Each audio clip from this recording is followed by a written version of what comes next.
Abby and Paul move to a new house in the countryside. They really like the smart home system, including the installed cameras and the reinforced glass. The realtor shows them the master bedroom and bathroom in front of a huge window. However, one room remains unfurnished because it could become a perfect nursery. Paul unpacks boxes, sets up an antique corded phone in the living room, joking it's for when the smart home might break down. Abby arranges frames with their wedding photos. Finally, they check out the rooftop terrace, which offers a great view. Late in the evening, the couple settles on the terrace, stargazing. Abby points out constellations to her husband, who makes jokes about their names. They feel they can be happy here. In the morning, Abby goes to work at Integrate Robotics, where she works on creating domestic assistants.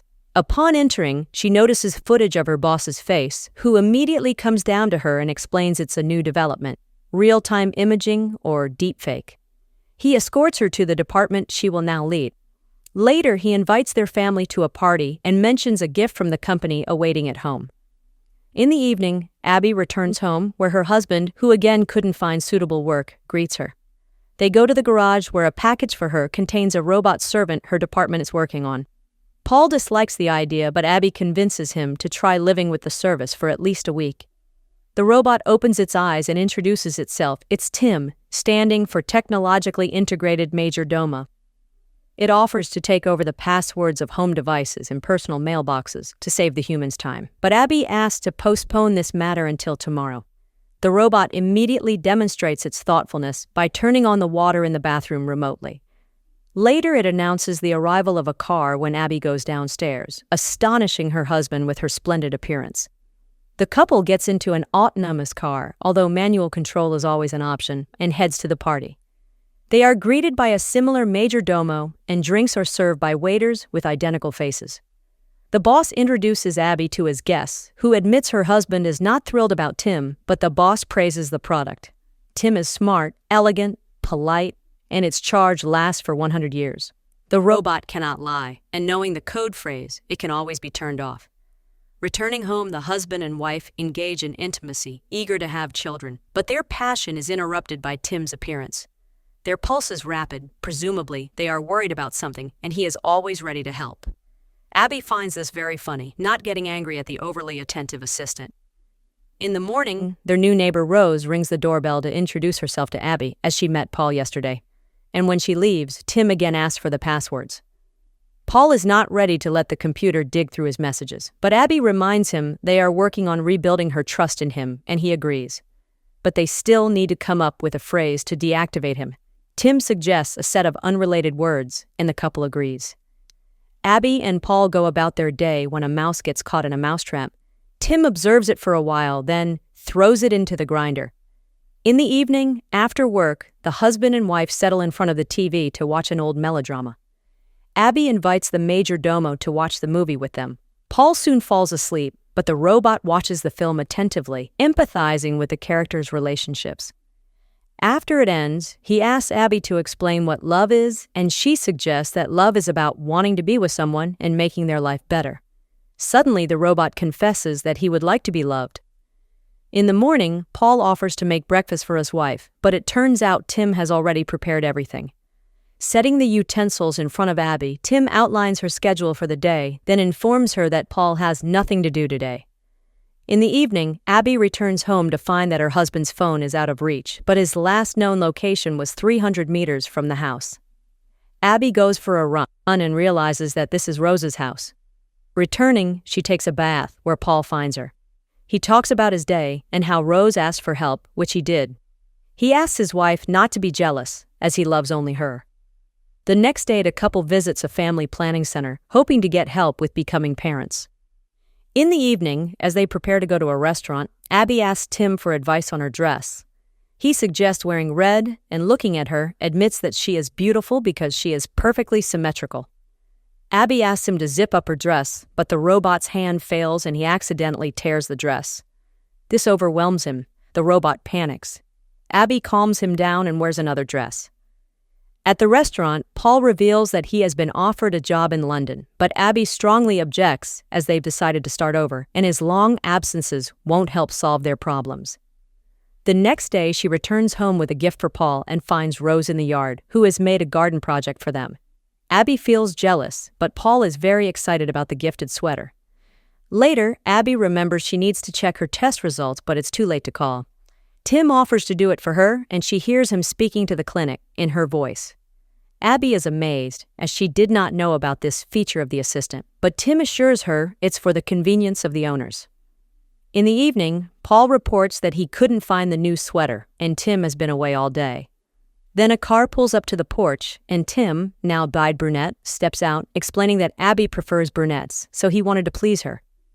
Seeing Paul's irritation, the robot promises to return to his original appearance, but after the couple leaves, he spends a long time looking at their wedding photo. The next day, Abby achieves the correct functioning of the robot's hand, and the boss demands an update for all models, including those in the homes of his employees. The woman heads home and accidentally meets Rose, who suggests they walk together. Along the way, they stop at a showcase, and Rose points out a medallion in the shape of a flower she likes. But then Paul comes and takes his wife away to tell her he has found a job.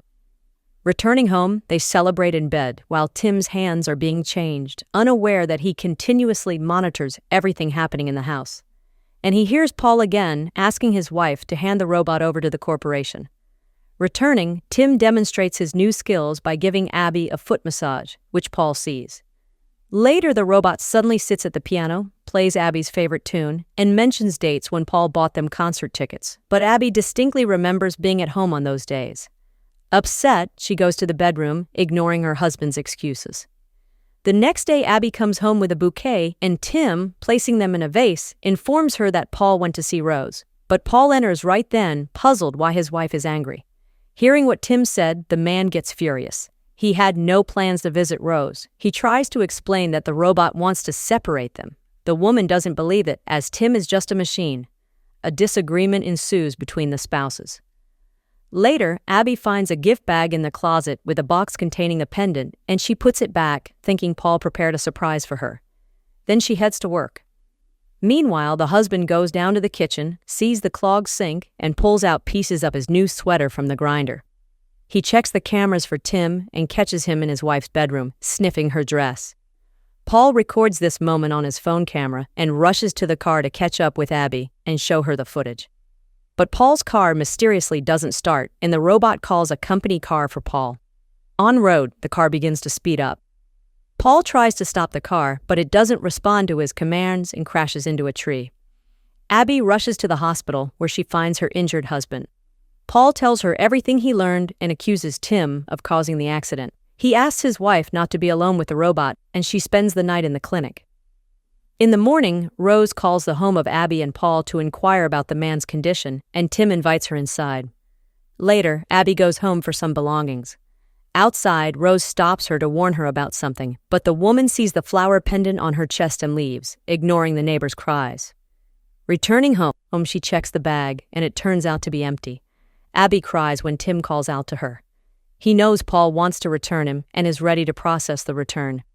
But first, he wants to warn her, as she is his primary owner. He shows her a video from the camera where Paul kisses Rose in their living room, but he stops the recording at the most sensitive moment to protect her from stress. Abby refuses to go to her husband and doesn't pick up his calls.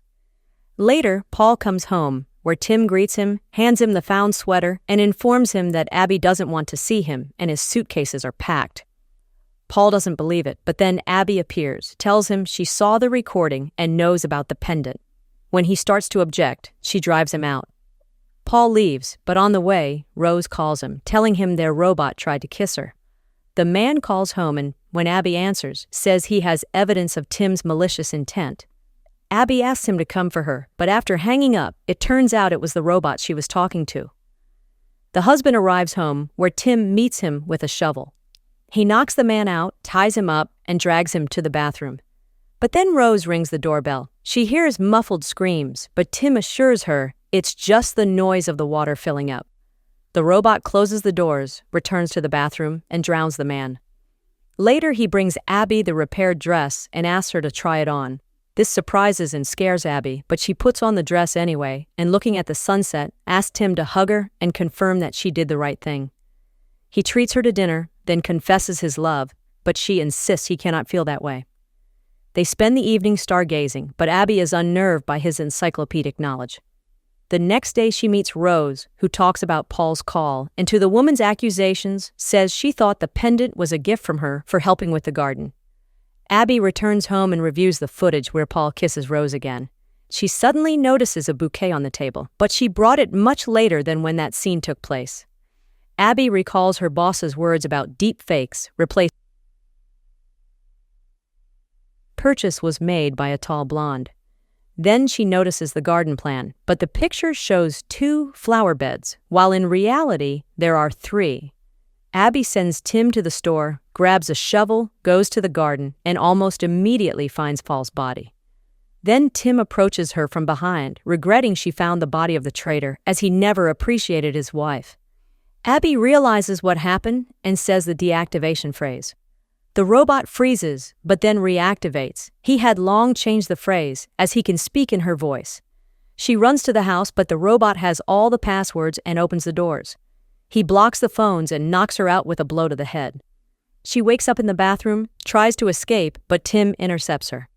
Abby runs through the house, breaking cameras along the way, but the robot still tracks her and catches her in the kitchen, where she wanted to open a window. Meanwhile, Rose is washing dishes and sees strange lights flashing in the house across. At the same time, Tim ties up Abby and confesses that although he loves her, he has resigned himself to the fact that her life is finite. So he will erase this evening from memory, but keep all the good memories. Just then, Rose knocks on the door, and Tim goes to answer. The neighbor insists something is happening and demands to see Abby, but Tim turns her away. Meanwhile, Abby frees herself from the ropes and arms herself with a knife, but the robot grabs her by the throat when Rose drives her car into the glass window. Tim and Abby watch the surviving window, which starts to crumble a minute later. Rose rushes in and pins the robot against the wall with a sharp stake, but she also falls. Tim turns off, and Abby rushes to the neighbor, but the robot suddenly activates and kills Rose with a kitchen knife, explaining that now Abby will be blamed for the murder, as he leaves no fingerprints. He then calls the police in Abby's voice, confessing to the murder of her husband and his mistress. Abby tries to stop Tim, and he slips up, saying he still has a deactivation phrase, as otherwise he can't function. But she will never say those words. He prepares to throw her off the terrace, simulating an accident, when Abby confesses her love to him, thus deactivating the robot. Those were the code words. Barely believing in her rescue, Abby looks at her medical bracelet, which indicates she is pregnant. The movie ends here.